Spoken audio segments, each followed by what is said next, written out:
Simple tense. The simple tense is a category of verb tense. It covers the simple past tense, the simple present tense, and the simple future tense.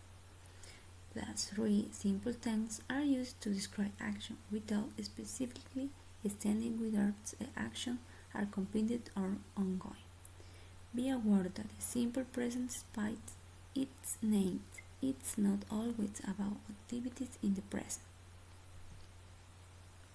Simple present. The simple present is used to talk about things, daily habits, or activities that are usually done every day, routines. Describe general facts. Describe events scheduled in the future to give instruction or indication. Forms. To conjugate the present simple, we use the infinitive for the subject I, you, we, and they, and for the third person he, she, and it, we add s to the end of the verb. There are spelling instructions in the third person according to the letter in which the verb ends. The rules are the same as used to form the plural of noun. Structure. The structure for affirmative sentence for subject I, we, you, and they is as follows. Subject plus verb. For example, I drink a soda. When it comes to the third person singular, the structure for affirmative sentence is subject plus verb finishes in s. For example, she drinks a soda. He works in an office. He works in an office. Pepe loves comics. For the present simple of the third person singular, there are several rules. When the verb ends in o, x, s, c, h, s, h, t, h, s, l, g, h, or the structure is subject plus verb with es. For example, she goes to the gym. He watches a movie. Pedro fishes in the river. When the verbs end in y preceded by a consonant, change y to I and add es, and the structure is subject plus verb with ies. For example, she studies English. The baby cries in the room. The bird flies very high. When we use the verb have, we replace it with has. For example, she has a house. Ismael has a car. When we use modal verbs, the structure is subject plus verb. In this case, we don't add s. For example, she can dance. The structure for negative sentence is subject plus auxiliary verb plus negative auxiliary not plus auxiliary verb plus negative auxiliary not plus verb. For I, you, we, and they, the auxiliary verb is do. The other hand, for he, she, and it, the auxiliary verb is does. You can also use the contraction don't or doesn't instead of do not or does not. For example, I don't play soccer. We don't work in an office. He doesn't play soccer. Maria doesn't work in an office.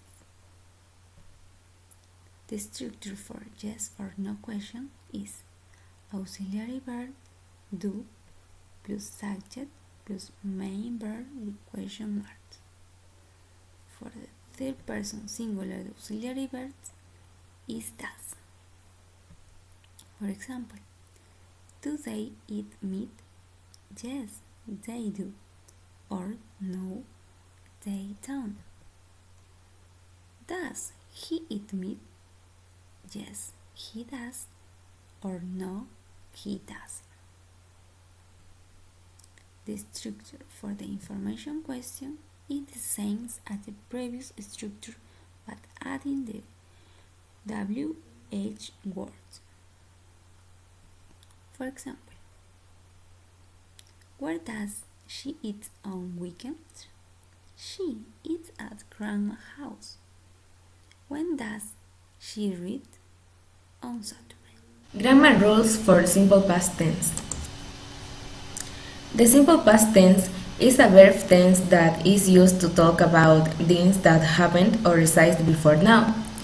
For example, Ashley washed the car or Sarah ate her breakfast. The simple past tense shows that you are talking about something that has already happened, unlike the past continuous tense, which is used to talk about past events that happened over the period of time. The simple past tense emphasizes that the action is finished. You can also use the simple past to talk about a past state of being, such as the way someone felt about something. This is often expressed with the simple past tense of the verb to be and an adjective, noun, or prepositional phrase. For example, Ashley was nervous in the competence. Was is the past of the verb to be, and nervous is the adjective. Then, how to formulate the simple past? We can use the regular verb, which are the ones that we have to add ed at the end of the word, like wash, that the past is washed, or play, that the past is played. Then we have the irregular verbs, that are the verbs that when we have to change to the past, we have to change all the word. For example, drink, the past is drunk, or eat, the past is ate. The verbs in the simple past tense, except for the verb to be, don't need to agree in number with their subjects. For example, Wolfgang polished his medal. The other winners polished their medals too. We can see that polish is the same verb in past for plural or for singular. But for the verb to be, we have the sentence, I was in the park, but my brothers were at home. In this case, we see that the verb was is for singular and were for plural. The simple past negative. Fortunately, there is a formula for making simple past verb negative, and it's the same for both regular and irregular verbs, except for the verb to be. The formula is did not plus root form of verb. You can also use the contraction didn't instead of did not. For example, Gabriela didn't dance in the party. For the verb to be, you don't need the auxiliary did. When the subject of the sentence is singular, use was not or wasn't. When the subject is plural, use were not or weren't. For example, they weren't happy in the class. How to ask a question? The formula for asking a question in the simple past tense is did plus subject plus root form of verb. For example, did Ashley eat her breakfast? Did is the auxiliary, the subject is Ashley, and the root form of verb is ate. When asking a question with the verb to be, you don't need the auxiliary did. The formula is was were plus subject, and the example is was Gabriel in the party yesterday? We have the past, the verb in past was, and Gabriela, that is the subject. Simple future. The simple future has two different forms in English, will and be going to. Although the two forms can sometimes be used interchangeably, they often express two very different meanings. These different meanings may seem too abstract at first, but with the time and practice the difference will come clear. Both will and be going to refer to a specific time in the future. Structure. The structure for positive in will is subject, more base form. The structure for going to is subject, more be, more going to, more base form. In negative, the structure is similar.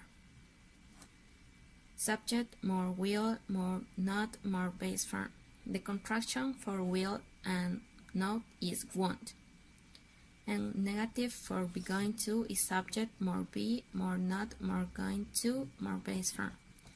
In interrogative, the structure for will is will, more subject, more base form. And the structure for going to is be, more subject, more going to, more base form. But what is the difference? The reason for use will is a decision made at the moment. For example, what would you like to have? I will try the Sims past. Another reason is prediction. For example, will I find a husband? Yes, you will meet a man this year.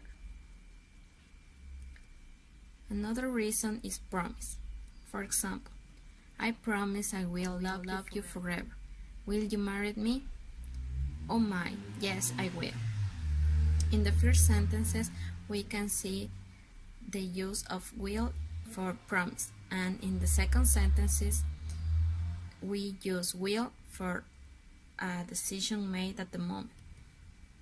Another reason is offer or request.